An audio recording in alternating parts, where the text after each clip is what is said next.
Godzilla, King of the Monsters.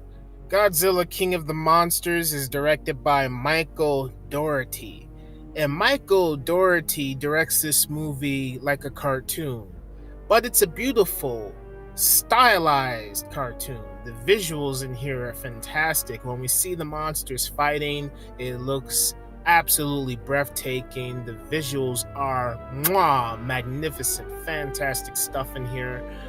But I prefer Gareth Edwards' Godzilla 2014 movie over the 2019 Godzilla film, because Gareth Edwards' Godzilla 2014 movie had a dark tone to it, and it wasn't as beautiful as Michael Dougherty's movie, but I like dark movies. I like movies that have dark tones to them. And Gareth Edwards' movie just had a visual style to it that felt realistic. I thought the monsters were alive and real, whereas Michael Dougherty's movie feels like a cartoon. None of these monsters feel real to me. With Gareth Edwards' Godzilla movie, when the monsters were attacking the cities and we saw the perspective from the humans reacted in a realistic way, where they're panicking, they're scrambling around, these titans are just wreaking havoc on cities, and Gareth Edwards put us in the perspective of these characters. That's what I enjoyed about the first Godzilla movie. Even though we didn't get as much monster action as we wanted, I had an adrenaline rush watching the 2014 Godzilla movie because of the direction from Gareth Edwards. Whereas in this movie, King of the Monsters by Michael Dougherty, he directs it in a cartoonish way to where when I see these creatures, yes, it's very visual, it's beautiful to look at. But as I'm looking at it, it just feels, it doesn't have that same dark, realistic sense that Gareth Edwards' movie had.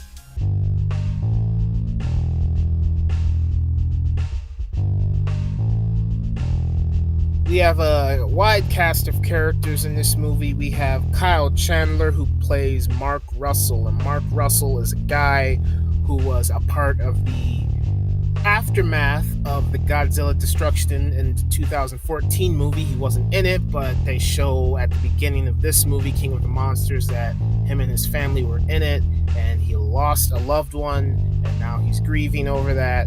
And Kyle Chandler, he hams it up in this movie. I think his performance is a bit over the top, but he's a guy who's looking for his daughter and trying to find his wife throughout the whole movie. So of course he's going to be angry, but I just thought he could have toned his anger down a little bit, because he's too serious throughout the entire movie. We have Vera Farmiga, who plays Dr. Emma Russell, and Vera Farmiga, she's here, she does her job, she has a goal, and that's it. We have Millie Bobby Brown, weird name. She plays Madison Russell, and she's here and she does nothing. She has one significant part at the end of the movie, and that's pretty much it. We have the great Ken Watanabe in this movie, who is returning from the 2014 Godzilla movie, and you can't go wrong with Ken Watanabe. You can't go wrong with this guy. This guy gives a powerful performance. He gives such a great performance in this movie that my eyes watered up in one particular scene towards the end in this movie. Ken Watanabe is a fantastic actor. He did a great job in this movie. He's one of the central characters that I actually gravitated towards in King of the Monsters. We have Bradley Whitford, who plays Dr. Rick in this movie. And Bradley Whitford, when I saw him, I was like, oh, hey, yeah, I remember last time I saw him, he was in Get Out. He's such a character actor that he's a chameleon. He can just suck himself into any role and become that person. He's such a character actor. He's a great actor. And he has a bunch of one-liners. He has some pretty meaningless dialogue here, but he's just playing it up for jokes, and that's pretty much it. He's good with what he's given, but they don't give him a whole lot to work with. We have Sally Hawkins, who plays a character in this movie, and I only recognize her from The Shape of Water. I was like, oh, hey, that's the chick from Shape of Water.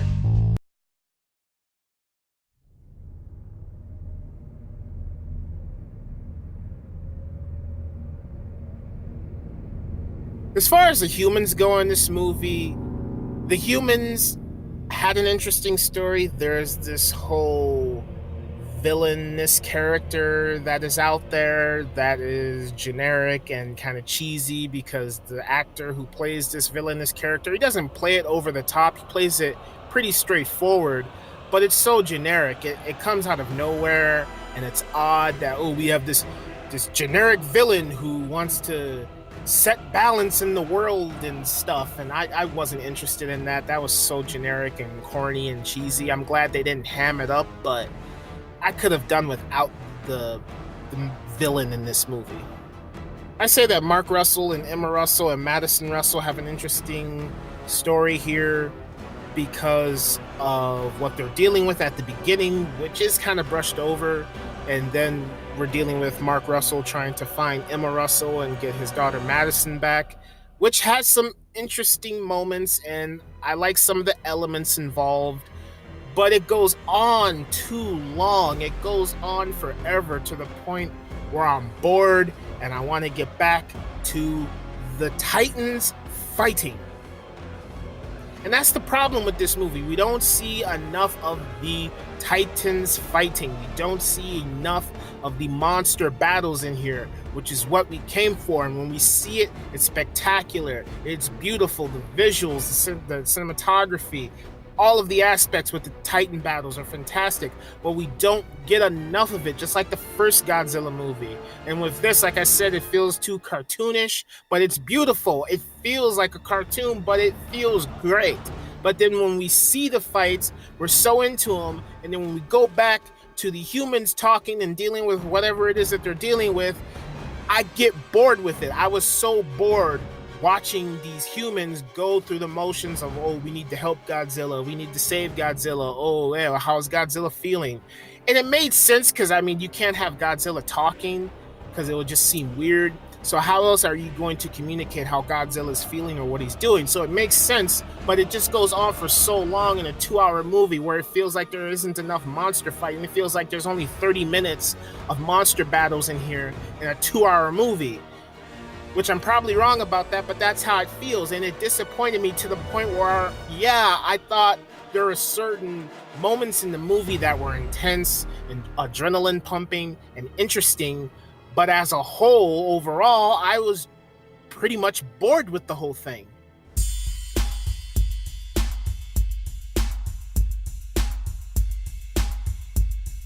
Overall, my verdict for this movie is I like it. I like this movie. The visuals are great. The performances, even though I feel Kyle Chandler hams it up, it makes sense.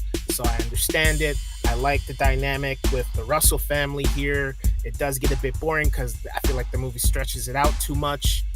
I wanted to see more monster fighting in here. When we got the monster fights visually, it was mwah, it's fantastic, it was beautiful, even though it looked cartoonish, it was great. I really miss the dark tone from Gareth Edwards. Kim Watanabe, fantastic in this movie. The only character that I gravitated towards in this whole thing. By the time the movie was over, I was yawning my ass off. I was so bored. I did have fun with certain scenes, but I don't want to watch a 2-hour movie just to see 30 minutes of scenes that I enjoy. Because at a point when I was leaving the theater, I overheard people talking about how good it was and things that they love, and I just felt a huge disconnect. Maybe it's me. Maybe these type of movies aren't for me.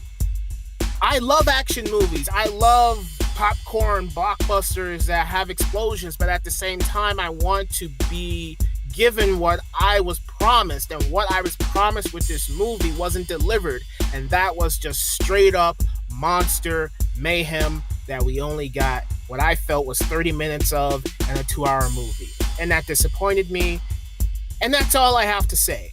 So as always, thank you for watching, and I will talk to you next time. They did hint at King Kong in this movie, and I enjoyed Kong Skull Island. I thought Kong Skull Island was a good movie because it had pretty one-dimensional characters, but they went on an interesting journey. And I enjoyed the first Godzilla movie, pretty interesting characters. They went on an interesting journey, and I liked the dark tone of Godzilla 2014. So at first, I was really excited about Kong versus Godzilla, but after watching King of the Monsters and the way it ends and how they kind of shoehorn Kong here, where they just reference him every now and then, I'm not all that excited about it now.